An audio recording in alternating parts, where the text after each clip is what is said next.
हरिओम। आज की इस वीडियो में हम सीता जी के स्वयंवर धनुष यज्ञ का प्रसंग देखेंगे। रामायण के अंतर्गत विश्वामित्र जी भगवान राम और लक्ष्मण जी को लेके जनकपुर आते हैं। जनकपुर बड़ा मनोरम नगर है और विश्वामित्र जी नगर के बाहर एक सुंदर स्थान बगीचा अमराई आम का बगीचा है, वहीं पे अपनी विश्राम स्थली बनाते हैं। इस बात की सूचना जनक जी को जब मिलती है कि विश्वामित्र जी महामुनि आए हुए हैं, तो जनक जी अपने रिश्तेदारों को, सेनापतियों को, अपने मंत्रिमंडल को, ब्राह्मणों को, कुल पुरोहित को लेके और विश्वामित्र जी के स्वागत के लिए बाहर आते हैं नगर में। इसी बीच विश्वामित्र जी को प्रणाम करते हैं, वो आपस में कुशल क्षेम पूछते हैं। इसी मध्य भगवान राम लक्ष्मण सहित जो कि बाहर फुलवारी देखने गए हुए थे, प्रवेश करते हैं। राम जी को देख के जनक जी, जो हमेशा वैराग्य में रहते थे, जिनका मन हमेशा वैरागी स्वभाव के थे, विदेह थे, उनका मन जो अपने हृदय में परमानंद को, पर ब्रह्म का सुख भोगता था, वह मन स्वतः ही उस सुख का त्याग करके, उस पर ब्रह्म से प्राप्त सुख का त्याग करके और राम जी की जो सूरत थी उस पे टिक गया। उनको बड़ा आश्चर्य हुआ कि ब्रह्म सुख से बढ़ के कोई सुख नहीं होता संसार में। उस सुख का अगर त्याग किया है मेरे मन ने और इस बालक के ऊपर अगर टिका है, तो ज़रूर ये अद्भुत बालक है। विश्वामित्र जी से पूछते हैं, मुनि ये बालक कौन है? ये आपके कोई मुनि समाज से है या कोई क्षत्रिय बालक है? वैसे तो विश्वामित्र जी भी क्षत्रिय थे। या फिर कहते हैं कि मुझे तो ये लगता है कि पर ब्रह्म जो है, जो निराकार है, वही साकार रूप धारण करके मेरे सामने आ गया। तो सच सच बताओ, छिपाना मत मुनि, ये है कौन बालक? मुनि कहते हैं कि राजा, आप जो बोल रहे हो वो सच है, आप झूठ नहीं बोलते। और ये संकेत करके कि आप जो मान रहे हो कि ये पर ब्रह्म है, तो ये पर ब्रह्म ही है, ये संकेत करके फिर मुनि कहते हैं कि ये दशरथ जी के पुत्र है और ये मेरी यज्ञ की रक्षा के लिए राजा ने इनको भेजा है और इन्होंने बड़े बड़े जो राक्षस थे उनका संहार किया है। अब मेरे साथ में रास्ते में गौतम ऋषि की नारी का अहिल्या का उद्धार किया है और अब ये मेरे साथ में आए हैं। दशरथ जी जनक जी उन्हें लेके गए अपने महल में। सबसे जो सुंदर हिस्सा था महल का, वहाँ उन्हें ठहराया और उनकी सारी व्यवस्थाएं की। राम जी ने एकांत में जब जनक जी चले गए, तब गुरु जी से निवेदन किया कि लक्ष्मण जी नगर देखना चाहते हैं, आपके संकोच से कह नहीं पा रहे। विश्वामित्र जी ने उन्हें आज्ञा दी, वो नगर देखने के लिए गए। वहाँ गए जहाँ धनुष यज्ञ होना था। वो एक स्टेडियम टाइप में एक रंगभूमि बनी हुई थी, जहाँ पे अलग अलग सबकी बैठने की व्यवस्थाएं थी। सबकी जाति के हिसाब से, वर्ण के हिसाब से, उनके ओहदे के हिसाब से सबकी अलग अलग व्यवस्था। सामान्य नागरिकों की अलग व्यवस्था, राज दरबार वालों की अलग व्यवस्था, जो अतिथि राजा लोग आ रहे थे, जो उसमें प्रतिस्पर्धा में भाग लेने वाले, उनके लिए अलग व्यवस्था, सारी अलग व्यवस्था। तो बड़ा सुंदर मनोरम स्टेडियम टाइप में था। वहाँ पे बच्चे लोग खेल रहे थे, तो बच्चों ने देखा कि ये अद्भुत राजकुमार कौन, तो वो बच्चे उनके साथ खेलने लगे। राम जी भी बड़े आनंद के साथ उनके साथ खेल रहे हैं। कोई उसे राम जी को पकड़ के स्पर्श करके राम जी को अपने घर ले जाना चाहता है, कोई उस यज्ञ भूमि की रचना दिखा रहा है। नगरवासी जो रास्ते में देखा जिन्होंने राम जी को, वह बड़े आनंदित हो रहे हैं और उनके मन में ये आ रहा है कि ये जो राम जी है, सूचना सबको थी कि ये दशरथ जी के बेटे हैं, विश्वामित्र जी साथ लेके आए हैं। तो उनके मन में ये विचार था कि क्यों ना सीता जी का विवाह इनसे करा दिया जाए। फिर उनके किसी के मन में ये विचार आता है कि जनक जी ने तो एक प्रतिज्ञा कर रखी है कि सीता जी का विवाह उसी से होगा जो शिव धनुष तोड़ेगा। तो कोई जनक जी को कहता है ऐसी ज़रूरत क्या थी ऐसे प्रतिज्ञा करने की। कोई कहता है चिंता मत करो, ये देखने में छोटे लगते हैं लेकिन बड़े अद्भुत कारनामे हैं इनके, तो आप निस्संदेह रहो, आप चिंता मत करो, सीता जी का विवाह इन्हीं से होगा। कोई कहते हैं कि इनके दर्शन का लाभ लो, इन सब चीज़ों में मत पड़ो। कोई कहते हैं कि हाँ यही तो हम सोच रहे हैं कि अगर सीता जी का विवाह हो तो ये बार बार अपने ससुराल आएंगे, हमें बार बार इनका दर्शन मिलेगा। इस तरह की चर्चा नगरवासियों के यहाँ हो रही है और राम जी सबको दर्शन देते हुए वापस गुरु जी के यहाँ आते हैं। संध्या वंदन का समय होता है, संध्या वंदन करते हैं, फिर रात्रि काल में गुरु जी के चरणों की सेवा करते हैं, चरण दबाते हैं। गुरु जी बार बार आज्ञा देते हैं, तब जाके राम जी विश्राम के लिए जाते हैं। वहाँ जाके लक्ष्मण जी पुनः राम जी के चरण दबाते हैं और फिर राम जी बार बार करने पर लक्ष्मण जी भी जाके सोते हैं। और सुबह गुरु जी के जगने के पहले राम लक्ष्मण जी जग जाते हैं। पुनः नित्य क्रिया करके फिर गुरु जी की पूजा के लिए फुलवारी में फूल लाने के लिए दोनों भाई जाते हैं। बड़े अनुशासन से माली की से आज्ञा लेके फुलवारी के अंदर प्रवेश करते हैं और उसी जो राज दरबार की फुलवारी थी जनक जी की, वहाँ उस फुलवारी के बीच में एक गौरी जी का मंदिर था, एक पार्वती जी का मंदिर था। वहीं पे सीता जी भी आई हुई थी। स्वयंवर के पहले माता जी ने भेजा था गौरी की पूजा करना, पार्वती जी की पूजा के लिए भेजा था। सीता जी की कुछ सखियाँ थी, उन्होंने राम जी और लक्ष्मण जी को देखा था, तो वे आके सीता जी को कहती है कि इस फुलवारी में राम लक्ष्मण जी आए हुए हैं, दो राजकुमार आए हुए हैं। और सीता जी का मन कर ही रहा था उनके दर्शन के लिए, इतने में ही लता भवन के पीछे से राम जी प्रकट हुए। तो सीता जी गौरी जी का ध्यान कर रही है और उसी मध्य उनको राम जी के दर्शन प्राप्त हुए। एक सखी कहती है कि गौरी का ध्यान बाद में कर लेना, पहले राम जी का ध्यान कर लो, अच्छे से देख लो, राम जी के दर्शन कर लो अच्छे से। सीता जी को मन में थोड़ा डर लगता है, मन थोड़ा घबराता है कि लेट हो रही है, पिताजी के वश में हूँ मैं। तो सीता जी गौरी जी माँ पार्वती जी की आराधना करके सीता जी बार बार पीछे किसी पक्षी को देखने के बहाने, फूल देखने के बहाने पीछे मुड़ मुड़ के राम जी के दर्शन करती है।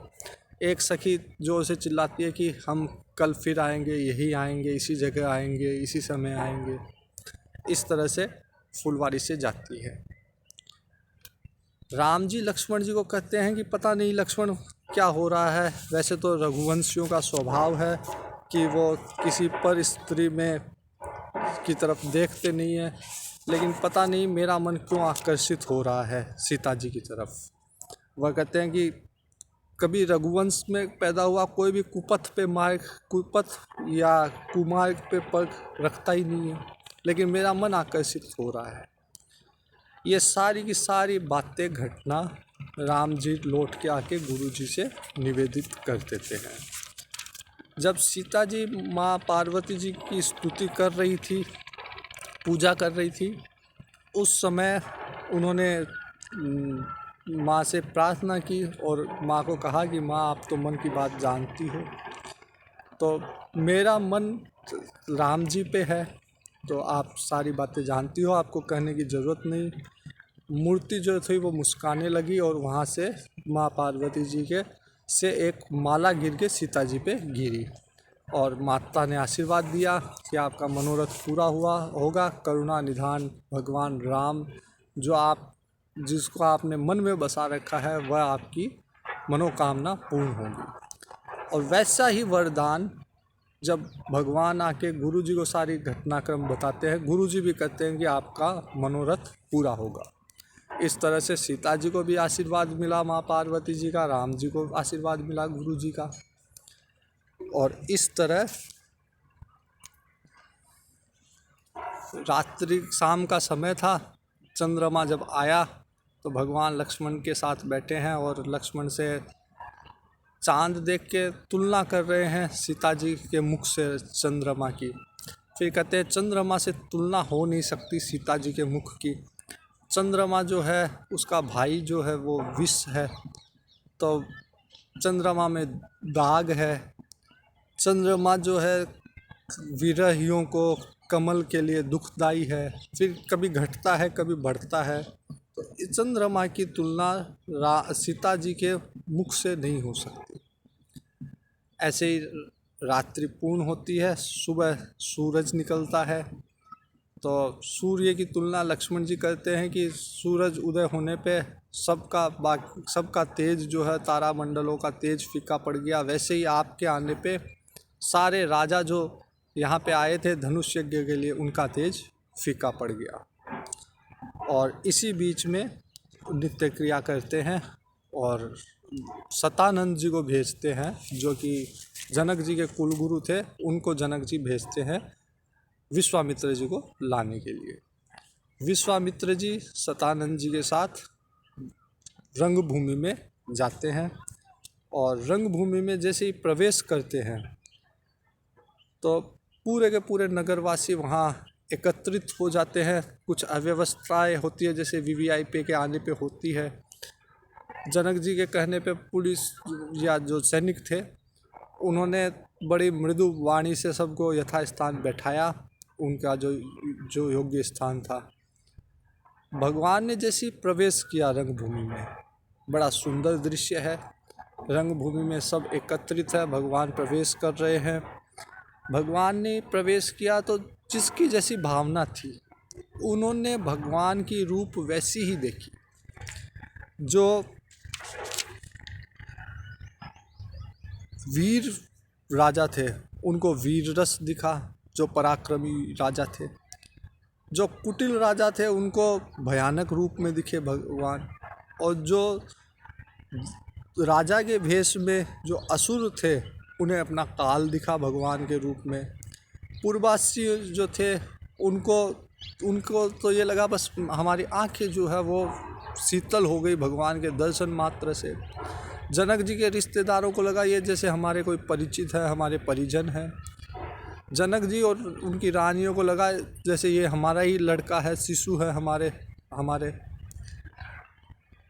बाकी जो विदुष पुरुष थे, जो विद्वान पुरुष थे, वेदज्ञ पुरुष थे, उन्हें भगवान विराट स्वरूप में दिखे। बहुत सारे हाथ है, बहुत सारे मुंह है, बहुत सारे पैर हैं। जो योगी पुरुष थे उनको परम शांत तत्व, शुद्ध सम सहज प्रकाश स्वरूप भगवान दिखे। भक्तों को भगवान इष्ट देव के रूप में दिखे।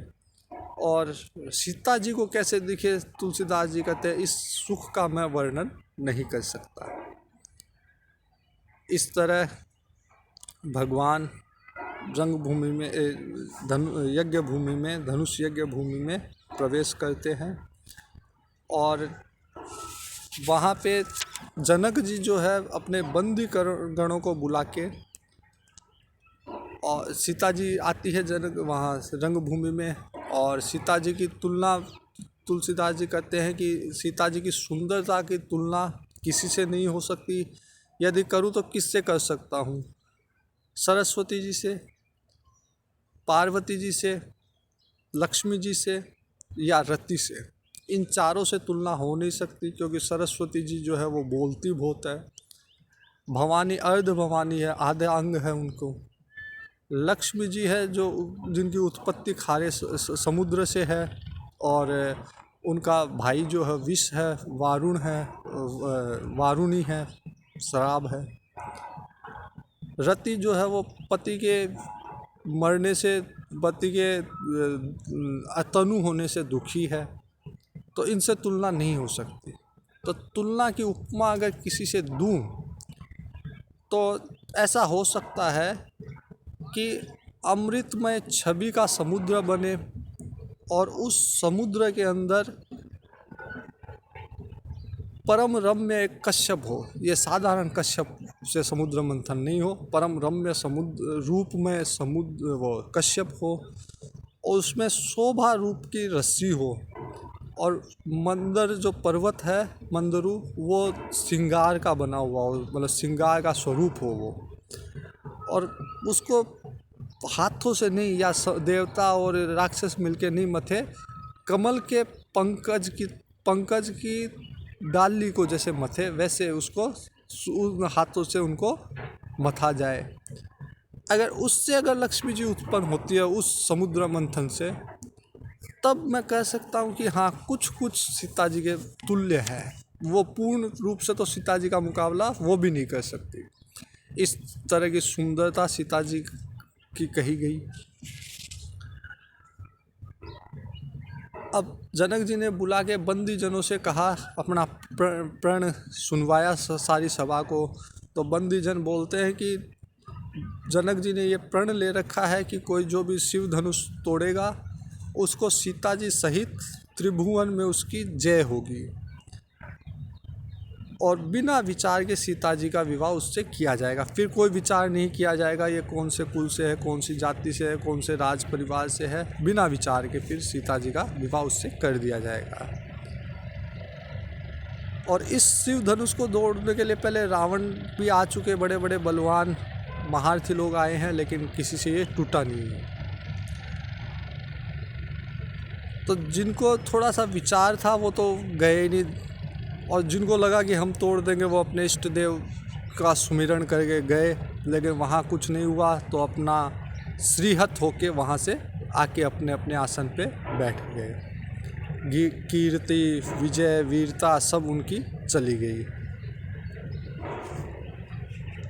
तो जब एक साथ 10,000 राजाओं से भी वो धनुष हिला भी नहीं, सब ने हार मान ली, तो जनक जी ने फिर बड़ा परिताप हुआ जनक जी को, और उन्होंने कहा कि कोई शिव जी का धनुष जो है वो हटा नहीं पाया, हिला नहीं पाया।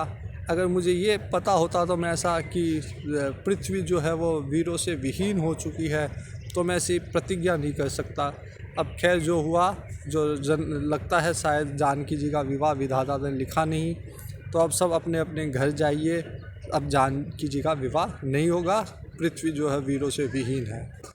जब लक्ष्मण जी ने ये सुना पृथ्वी वीरों से विहीन है, तो लक्ष्मण जी को बड़ा क्रोध आया, और उन्होंने कहा, जनक जी कुछ तो संभाल के बोलो, जहाँ रघुवंश का कोई भी व्यक्ति बैठा हो ऐसी अनुचित वाणी नहीं बोलनी चाहिए। यहाँ पे तो रघुवंश मणि भगवान स्वयं राम बैठे हैं, आप बोल रहे हो पृथ्वी वीरों से विहीन हो गई है। मैं घमंड से नहीं कह रहा, लेकिन ये स्वभाव है रघुवंशियों का। अगर राम जी की तरफ देख के बोलते हैं कि अगर आप कहो तो मैं इस ब्रह्मांड को गेंद की तरह उछाल दूं और कच्चे घड़े की तरह तोड़ डालूं, मेरू पर्वत को मूल की तरह उखाड़ के फेंक दूं। और ये तो बेचारा पुराना धनुष है, उसके बारे में राजा इतनी बड़ी बड़ी बातें कर रहे हैं जनक जी। मैं इसको कच्चे कमल के पत्ते डाली की तरह, टहनी की तरह तोड़ दूंगा इसको, और या 100 योजन लेके भाग जाऊंगा इसको। जैसे कुकुरमुत्ता होता है उसको तोड़ते हैं, वैसे मैं इसको तोड़ डालूंगा। और यदि मैं नहीं कर पाऊँ, ऐसा नहीं तोड़ पाऊँ, तो आपकी शपथ खा के कहता हूँ मैं कभी जीवन में किसी भी धनुष को हाथ नहीं लगाऊंगा। लक्ष्मण जी को राम जी ने इशारे से बिठाया, अपने पास बुला के बिठाया, शांत किया। तब गुरु जी ने आज्ञा दी और भगवान को कि अब जनक जी का जो परिताप है उसको मिटाओ और इस भव के चाप को आप तोड़ डालो। गुरु जी की आज्ञा मान के बिना हर्ष और विषाद के राम जी जाते हैं। जब राम जी जाते हैं, लक्ष्मण जी जो है सारे दिक्पालों को सचेत करते हैं। नीचे पृथ्वी के नीचे जो कूर्म वगैरह जिन्होंने पृथ्वी का भार उठा रखा उनको सचेत करते हैं, आज्ञा देते हैं कि अब सावधान हो जाओ, भगवान शिव धनुष तोड़ने वाले हैं।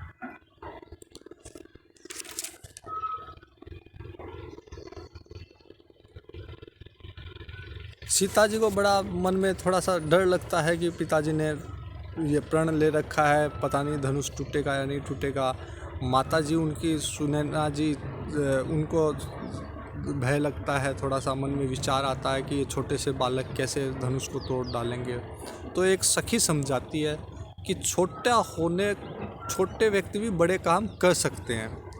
जैसे अगस्त मुनि छोटे से थे लेकिन सारा समुद्र पी गए। सूरज छोटा दिखता है लेकिन पूरे संसार का तम नाश करता है। मंत्र छोटा सा होता है लेकिन भगवान को भी वश में रखता है। एक छोटे से अंकुश से बड़ा हाथी भी वश में आता है। तो छोटा होने पे बड़ा काम कर सकता है व्यक्ति।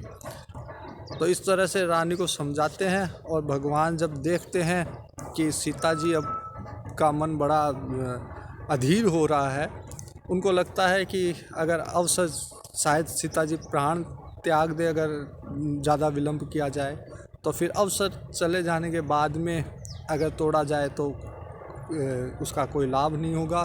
तो तुरंत राम जी धनुष को उठाते हैं। लोग देख नहीं पाते, इस फुर्ती से उठा के उसके 2 टुकड़े करके ज़मीन पे डाल देते हैं। जैसे ही धनुष टूटता है पृथ्वी हिलती है। सूरज के घोड़े अपना मार्ग भूल जाते हैं। पृथ्वी के सारे दिक्पाल जो है पृथ्वी को पकड़ के रखते हैं, सारे दिशाओं को बांध के रखते हैं। तो इस तरह से भगवान ने शिव धनुष को तोड़ा। जो राजा लोग थे वहाँ पे उपस्थित, वह उपद्रव करने लग गए। उन्होंने कहा धनुष तोड़ दिया तो क्या हो गया, संग्राम करना पड़ेगा, जनक जी भी आ जाओ चाहिए युद्ध में, हम लड़े बिना, युद्ध में जीते बिना सीता जी को नहीं जाने देंगे, स्वयंवर सीता जी का विवाह राम जी से नहीं होने देंगे। इस बीच में सीता जी जाके जयमाल पहना देती है, लेकिन एक कोलाहल का माहौल होता है और राजा लोग कोलाहल कर रहे होते हैं। उसी मध्य वहाँ पे कुछ राजा बोलते हैं कि जो अच्छे राजा है वो बोलते हैं कि तुम्हारी वीरता थी, तुम्हारा जो यश था वो तो चला गया, तुम्हारी नाक थी वो तो कट गई धनुष के टूटने से। अब तो भगवान के दर्शनों का लाभ लीजिए, भगवान के दर्शन लीजिए। ये जगतपति है और माता जी जगदम्बा है, इनके दर्शनों का लाभ लीजिए। लेकिन कोलाहल का माहौल रहता है और उसी बीच में परशुराम जी का वहाँ प्रवेश होता है। परशुराम जी को देख के सब दंडवत करते हैं और सब कोलाहल भूल जाते हैं, अपने अपने पिता सहित नाम लेके उनको दंडवत करते हैं। तो आगे परशुराम जी का जो प्रसंग है उसे हम अगले वीडियो में देखेंगे। हरिओम।